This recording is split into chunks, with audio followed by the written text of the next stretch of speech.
PCNC Culaue. Let's give her a big round of applause.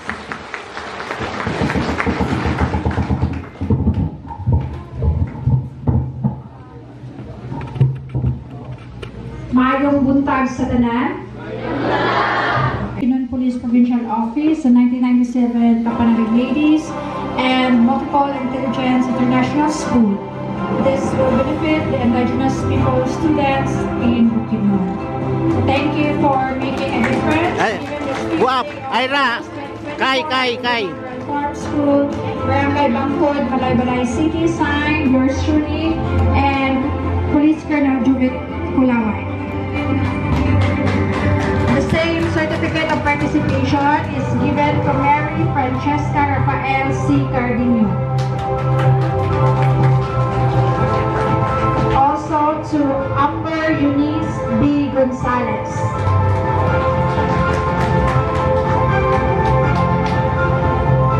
Lauren Victoria P. Guevara. Juliana Isabel C. Subia. And to Jessica Simon A. Hicks.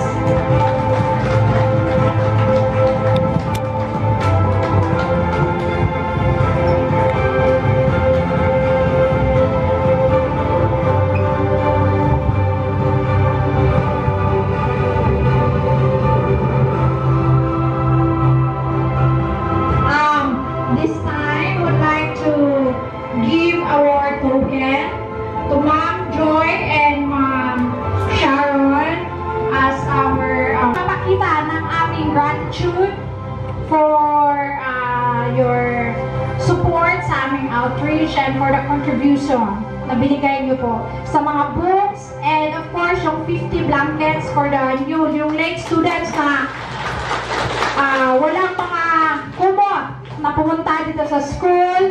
So we have 50 blankets for them. Thank you, Ma'am Joy and Ma'am Sharon. So this token appreciation is given to Dr.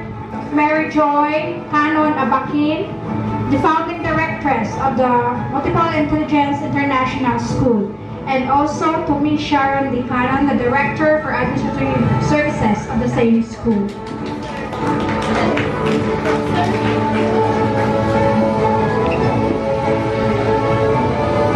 Mayroon lang akong i-interviewin. Ito si Sir, talagang na-inspired kami sa mga sinabi niya kanina at sa dami ng mga estudyante na, anak-anakan niya. Sir, ano ang sa event kanina, sa outreach, anong naramdaman, anong masasabi mo? Sa dami at maraming biyayang na-receive from other parents or friends. Magandang hapon po, sir. Magandang hapon sa lahat. Ako po ay lubos na naligayahan sa ginagawa ng PNP Ladies Club sa pamumuno ng ating Philippine National Police Bukidnon sa pamamagitan ni Colonel Culaue. Dahil nabigyan po ng maraming biyaya ang Luyungan High School. Alam nyo kasi, ang Luyungan High School po ay isang boarding school kung saan ang mga bata natin dito na mga IP, mga marginalized IP sa buong probinsya ng Bukidnon ay dito nag-aaral. At saka, alam nyo na kulang tayo sa mga pagkain, kulang tayo sa mga supplies tulad ng mga gamit sa pag-aaral nila, sa eskwela nila. Kaya ngayon, ako po ay masaya, lalo na yung mga bata kasi nabigyan sila ng mga bags, mga school supplies, at nakakain din sila kasi may Jollibee. Meron pang treats sa birthday ni Ma'am Cardino. Nakakain sila ng mga masasarap na pagkain. Meron ding mga games. May mascots pa. Mascots pa. At least, naka-experience sila ng ganyan. At least, hindi nila ma-miss na sobra yung mga pamilya nila doon sa kanilang mga tahanan. And then, masaya ako kasi at least may mga goods tayong magagamit sa mga bata. Although, hindi sabihin natin hindi sapat, but at least meron, may tawid natin ang ilang araw o linggo. At saka meron naman sigurong iba pang mga stakeholders na pwedeng tumulong dito. Sa lahat po ng tumutulong sa amin, lalo na sa PNP Ladies Club, sa Philippine National Police, at sa mga ibang pang stakeholders na tumutulong dito. Maraming salamat po sa inyo.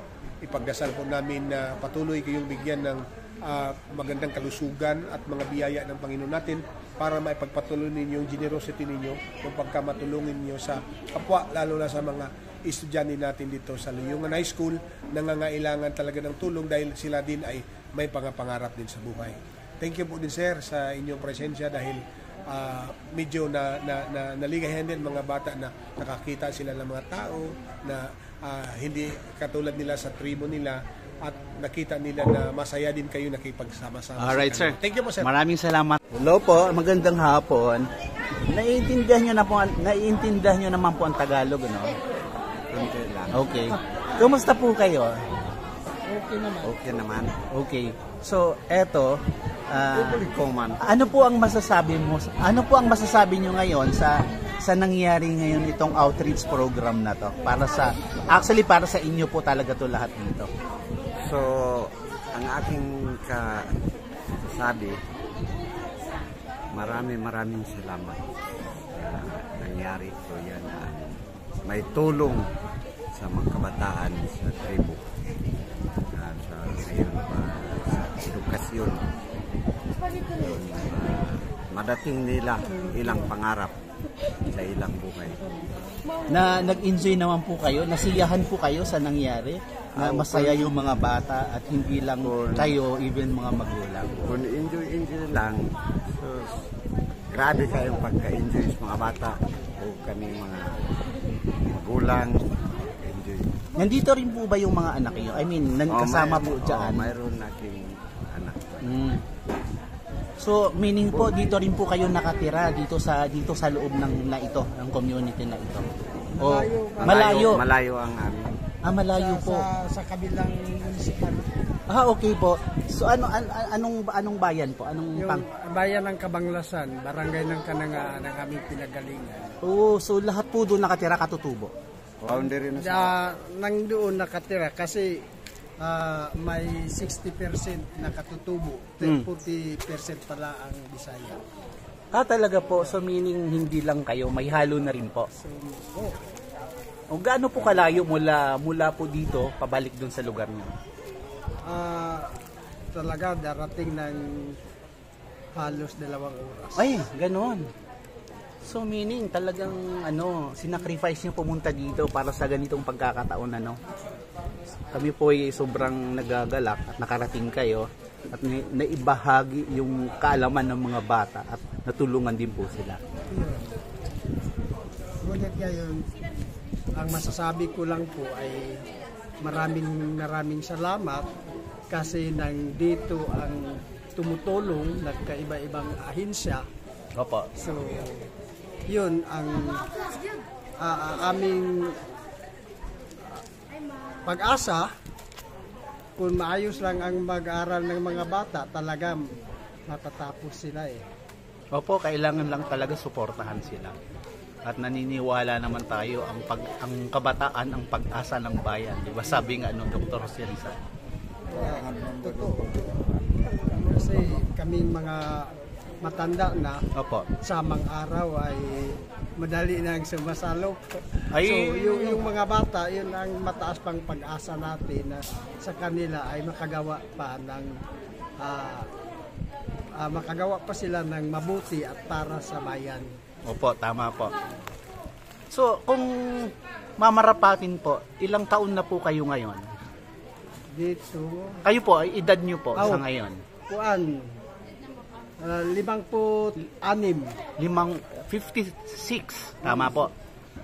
Kasi- Kayo po, ilang taon na po kayo? sa edad ako kaya ako ni sa iwan.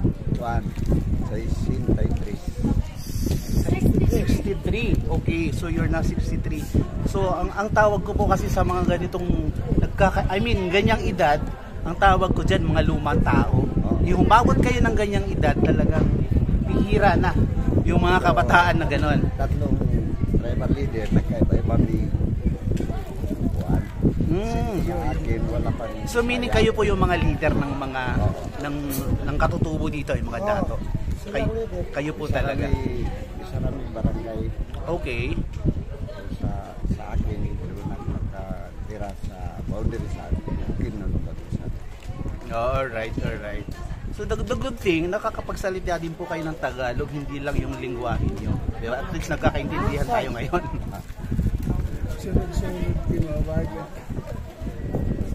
Kasi, for example po, itong, ang tawag nyo po dyan, nganga, di ba? Nganga. So, yan, if I remember, unang panahon pa yan di ba? So, kayo lang na lang ngayon ang gumagawa ng kultura ng ganyan.